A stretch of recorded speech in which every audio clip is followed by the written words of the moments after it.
ሰላም እንደምን አላችሁ ተመልካቾቻችን። በዚህ ሰሞን ያገኘናቸው መረጃዎች ወደ እናንተ እናደርሳለን። ለዚህ ዩቲዩብ ቻናል አዲስ ሆናችሁ ሰብስክራይብ በማድረግ ቤተሰብ ሆኑ። ያላችሁን ሀሳብ አስተያየት በሀሳብ መስጫ ሳጥን ላይ ጻፉልን። ፍቅር ሲያሰኝ ትዝ ሲለኝ ስሜቱ ቆይ ለምን አስፈለገ ማስመሰል መዋሸቱ ሰው ድሮሽ እንደሌለው ለይምሰል መታየቱ ማስረዳት መንገድ ስቺ ሁሉንም በሰዓቱ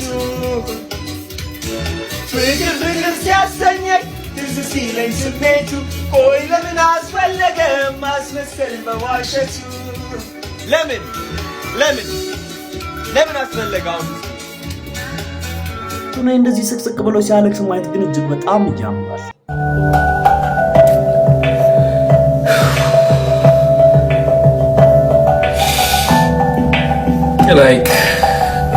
አዶናይ ስለምንድነው እንደዚህ የሚያለቅሰው? እንደሚታወቀው እንግዲህ ከጃኒ ጋር ያበደ ፍቅር ውስጥ መሆናቸውን እናውቃለን። ነገር ግን ሰሞኑን የተፈጠረው ነገር እጅግ በጣም አዶናይን ብቻም ሳይሆን እኔንም አስደንግጦኛል።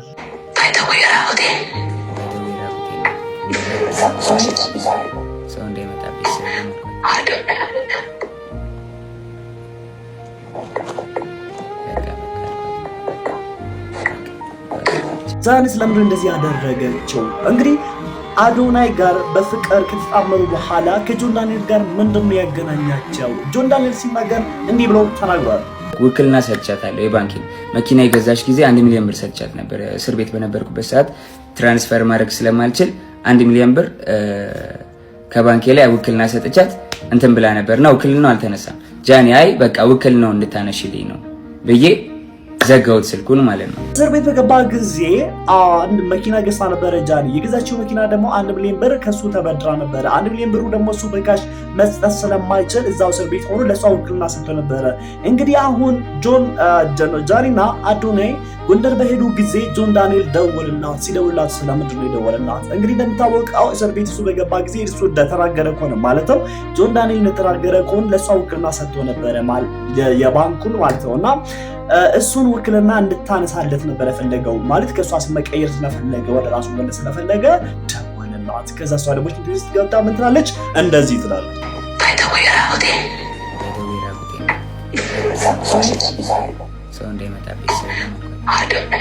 እና ራቆቷ የላከችልኝ ቪዲዮ አለ እሱን ለህዝብ ማሳየት አልፈለገም ብሎ ተናገረ። አዶናይ ይህን ሲሰማ ነው እንግዲህ እንደዚህ ስቅስቅ ብሎ ያለቀ።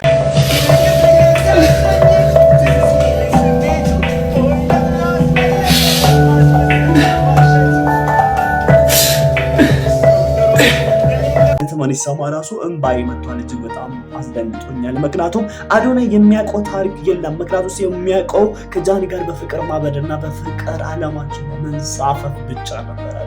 ይህንን ሲሰማ እኔም እጅግ በጣም ደንግጫልና መላው ኢትዮጵያ ህዝብም ደግሞ በጣም ደንግጦ ነበር። አዶናይ ሲያለቅስ ማየት ደግሞ እጅግ የሁላችንም ልብ ሰብሯል ማለት ነው። እንግዲህ ጉዳዩን በሰፊው ተንተነን ስንመለከት ምንድነው እንደምታወቀው ጆን ዳንኤልና ጃኒ ከዚህ በፊት አብረው በፍቅር እንደቆዩ እናውቃለን። ነገር ግን ደግሞ እሱ እስር ቤት የገባ ጊዜ አዶናይ ከካናዳ ከች ብሎ ኢትዮጵያ ሲመጣ ኢትዮጵያን ማንቀጥቀጥ ጀመረ። ያን ነው እንግዲህ የጃኒ ልብም በሱ ፍቅር እየተማረከ ማለትም በአዶናይ ፍቅር እየተማረከው። ከዛ ጊዜ ጀምሮ እንደቀል ተዋውቁ ላይ አብረው መግባት ጀመሩ። ከዛ አብረው መዞር ጀመሩ። መቀሌ ሄዱ፣ አዲስ አበባ መጡ። ያልሄዱ ሀገር ይታለ ውጭ ሀገር ግን ከሀገር አብረው አልወጡ። ዱባይ ከሄዱ አላቀመች እና ብቻ እነዛ ነበረ ጉዳዩ ማለት ነው። እንግዲህ ሰሞኑ አነጋጋሪ የሆነ ጉዳይና ብዙዎችን ያነጋገረ የሚገኝ ጉዳይ ስለ ሶስቱም ወጣቶች ጉዳይ ነው። ሶስቱም ማለትም ጃኒ፣ ጆን እና አዶናይ ጉዳይ ማለት ነው። እንግዲህ ጆን ዳንኤል እንደዛ ማድረግ አልነበረበትም። የፈለገ ነገር ቢሆን እንዲሁ በደፈና መናገር ይችል ነበረ ከሷ ጋር ማለትም ጃኒን ለምንድን ነው እንደዚህ ያጋለጠ ወይ ደግሞ ቪዲዮን አሳየል የሚለው ነገር ለአዶናይ ደግሞ ልብ ስብራት ነው። ይሄንን ማድረግ አልነበረበትም። ጃኒ እንደሚታወቀው ሰሞኑ 2.5 ሚሊዮን ተከታይ የነበረው ቲክቶክ አካውንት ባን መደረግ ወይ ደግሞ መቃጠሉን ሰምተናል ማለት ነው። ይሄንን ያስደረገ ደግሞ ጆን ዳንኤል ነው ብላለች እሷ። ሲሪየስሊ እሱ ነው እንደዚህ ያደረገው፣ እሱ ነው ህይወትን ያመሰቃቀለው እያለች ትገኛለች። በሰራቸው ቪዲዮ ደግሞ እኔ ከዚህ በፊት አልተናገርኩም እንጂ ይደበድበኝ ይቀጠቅጠኝ ነበረ። ወዳጆች፣ ቤተሰቦች እኔ ለእናንተ አልነገርኩም እንጂ ከዚህ በፊት ጆን ዳንኤል ብዙ ነገር ይለኝ ነበር። አንቺ እኔ ከኔ ከተለየሽ እኔን ትተሽ ከሄድሽ ግን እኔ ላይፍሽን አመሰቃቅልልሻለሁ። በጣም ነበር የሚያሰቃይኝ፣ በጣም ነበር የሚመታኝ፣ በጣም ነበር የሚያስፈራራኝ። ከኔ ጋር ከተለያየሽ አጠፋሻለሁ፣ ከቲክቶክ ትጠፊያለሽ ላይቭሽን አዘጋዋለሁ መስራት አትችይም እያለ ለአመታት እያስፈራራኝ ኑረናል። ላይፍሽን አበላሽብሻለሁ፣ ቲክቶክሽን አዘጋብሻለሁ ብሎ ያስፈራራኝ ነበረ። ስለዚህ አንቺ ከኔ መራቅ አትችይም፣ ያንቺ የኔ ነሽ፣ የሌላ ሰው መሆን አትችይም ብሎ ያስፈራራኝ ነበረ። ሲያደርገ ነበረው እንደዚህ እኔም ቆራርጦኝ ነበረ ምናምን ስትል እንመለከታለን። ግን ጆን ዳንኤል ደግሞ ለዚህ መልስ ሰጥቷል። እንደውም አንድ ቀን ራሴን አጠፋለሁ ከኔ ከተለየክ እኔ ከአንተ ውጭ መኖር አልችልም ብላ ያልፈልግም መቀጠል አልኳት። ከተለያየን እዘላለሁ አለች። ከዛ አስገብቼ እሷ ቤት ነው እንደው ሩሙ አስገብቻት ከዛ በኋላ በቃ ሀሳብን አትቀይርም አለችኝ። አትቀይርም። ተነሳችን አውጣችና ሩሟን ቆልፋብኝ ውጭ ወጣ ቢላ አንስታ እጇን ቆራረጠችው በቢላ ያሳይሃለሁ። ቤቷ ውስጥ አስገብታኝ እኔን ቆልፋብኝ በቢላዋ እራሷን ቆረጣ በዚህ መልክ እራሷን ለማጥፋት ሞክራ ነበረ። ከዛ በኋላ እኔ ያዳንኳት ማለትም እኔ ከአንተ ውጭ መኖር አልችልም እያለ ይገኛል። እሷ ደግሞ እኔ ከአንቺ ውጭ መኖር አልችልም ይለኛል ትላለች። የሁለቱ ሀሳቦች እኛ ለሰሚዎች ማለትም ለኢትዮጵያ ሕዝብ ግን ተምታቶብናል። የማንን እንስማ ማንን እንበል? በጣም ጉዳዩ በጣም የተመሳሰበ ይሆናል። ብቻ ነገርየው 2.5 ሚሊዮን ተከታይ ያለው የቲክቶክ አካውንቷ ባን ያስደርገው እሱ ነው። ትልቀቁት። ላይቭሽን ማጥፋት እችላለሁ አንቺን ከቲክቶክ ይለኛል፣ ያስፈራራኛል፣ ይዝትብኛል ምናምን። ማዘሩ ታውቃለች፣ እህቱ ታውቃለች፣ ሁሉም ያውቃሉ። አንድ ቀን ግን አውርቼ አላውቅም። ስለሚወደኝ ነው ብዬ ነው የማስበው፣ ፍቅር ነው ብዬ ነው የማስበው። ሆናለች ማነው ጆን ዳንኤል ከዚህ በፊትም ሲያስፈራራኝ ስለነበረ እሱ ነው እንደዚህ ያደረገው።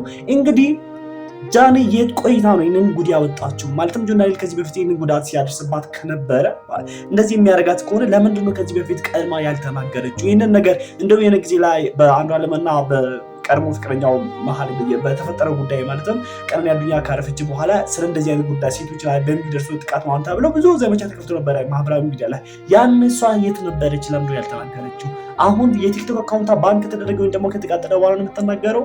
ስለዚህ አሁን ጆን ዳንኤል ነው እንደዚህ ያስደረገው ስትል እኛ ኢትዮጵያውያንስ እናምናታለን ወይስ እንዴት ነው ነገሩ? ለእኔ ግራ ገብቶኛል። ስለዚህ ሀሳባችሁን አንተ ኮሜንት ላይ ጻፉልኝና ጃኒ እንደዚህ ብላለች። እኛ የማን ሀሳብ ማመን እንዳለብን አይሩ ነው ያላቅም ግራ ገብቶኛል። ግን ደግሞ አሁን ጃኒና ጆን ዳንኤል እንግዲህ ግብግቡ ቀጥሏል። በህግ ከሷል ጠይቋሉ ስትል እንመለከታለን። በዚህ መሀል ግን ደግሞ የተጎዳ ማን ነው? አዱናይ ምንም ነገር አያውቅም። ይሄንን ክህደት ስትፈጽምበት ክህደት ስላችሁ እዛ ሽንት ቤት ውስጥ ገብታ ራሷን ቀርጻ ጆን ዳንኤል ለምን እዚህ ከአዱናይ ጋር ሆና እንዴት እንደዛ ታደርጋለች? የፈለገ ነገር ቢሆን ይሄ ማለት ልቧ አልቆረጠላትም ማለት ነው። ጆን ዳንኤል ስቲል ትወደዋለች። የሴቶች ልብ ችግር ደግሞ ይሄ ነው። ሴቶች ይሳላች ሁሉም ማለት አይደለም። በጣም ታማኝ ሴቶች አሉ። ግን ደግሞ አንዳንድ ጊዜ እኔ በህይወቴ ውስጥ አዱናይ ከጃኒ ጋር ራሱ የፍቅር ቢሆን ሲጀምሩ እንደዚያ ቪዲዮ ሲሰሩ ደስ አላለኝም። እኔ ግን እንዴት ነው ያሰብኩት? መጀመሪያ ሲሪየስሊ ተነግራችሁ ማለት ነው ፐርሰናል ተነግራችሁ ያሰብኩት ነገር ምንድነው ኖርማሊ በቃ እንደ ጓደኛ ሆነ ቲክቶክ አብሮ ላይፍ ስለሚገቡ ምናምን ስራቸው ምናምን ስለሚመሳሰል ሁለቱም የሚዲያ ሰዎች ስለሆኑ እኛን በቃ ፋኒ ነገር ሰርቶኛል ለማዝናናት ኢትዮጵያውያንን ለማስናናት ነው ይመስለኝ እንጂ የፍቅር ግንኙነት ሲኖራቸው ነገር የፍቅር ማለት ያላስብ እሱ ልጅቷን አክብሮላት ነበረ ከሷ ጋር እሱ ያላደርግላት ነገር የለም። የኔ ሚስት የኔ ቆንጆ ያለ አዱናይ እኮ የዋ ነው አይደል? በጣም የዋ ስለሆነ እና ምንድነው እኔ ደስ አላለኝ። ለምን እንዳትሉ ጃኒ ለምን አስጣሊ ሰውና ነው ወይ ደግሞ ለሱ ሳትገባ ቀርታ ነው አይደለም። እንደዛ ማለትም አይደለም። ጃኒ እኮ ቆንጆዬ ነች፣ በጣም ደስ የምትለች ስፋይ ብታራስ ሁላችን የሚያዝናናን እኛ ካለሷ እኔ ያሷን ቪዲዮ ሳላይ ውጪ እኮ ነው በጣም ነው ይወበር ይፋልኩት። እንደዛ ማለት አይደለም ማለት ጃኒ አስጣሊ ሰውና አይደለም። ግን ደግሞ ለማለት ፈለኩት አንድ ሰው ለምሳሌ በተለይ ፍቅር ውስጥ ያልገባ ወጣት የሚያፈቅራት ሴት እጅግ በጣም ወሳኝ ሴት ነች። ምናልባት ከዚህ በፊት ፍቅረኛ ከነበራት ወይ ደግሞ ኤክስ የሚባለው ነገር ካላት ማፍቀር የለበትም ብዬ ነው ማምነው። ለምን ልባ አሁን የዛ ሰው ጋር ከሆነ ከአንተ ጋር ሆናም ስለዛ ሰው ብታስብ ከሆነ አንተ በጣም ትጎዳለህ። አንተ አምናት የወደደች ምናምን ይመስላል። እሷ ግን በአፍ ከአንተ እየሳቀች ከአንተ ጋር ፈገግ እያለች ልቧ ሌላ ሰው የሚያስብ ከሆነ ለአንተ ትልቅ ጉዳት ነው ማለት ነው። በተለይ ደግሞ የሚዲያ ሰው ስትሆኑ እኔ ለምሳሌ የሚዲያ ሰው ከሆንኩኝ የኔ ሚስት በፍጹም ቲክቶክ ፌስቡክ ምናምን መስራት አይጠበቅባት። ምን ያለው ሚዲያ ላይ እኔ አልበቃም እንዲህ ፍቅራችን ደግሞ ለግድ ለሚዲያ ላይ ማሳየት የለብን። ሰው በፍቅሩ በትዳር ደስተኛ ከሆነ ደስታው በግሉ ነው። እኛ ለትዳር ደስተኛ ነው ምናምን ብለን እንደዚህ ለሚዲያ አጋልጠ ስለ ትዳራችን ስለ ፍቅራችን መናገር የለብንም። ምክንያቱም አንዳንድ ጊዜ በትዳራችን ደስተኛ ከሆነ በድብቅ መያዝ ነው። በቃ ደስታችን ለኛ ነው የኛ ነው።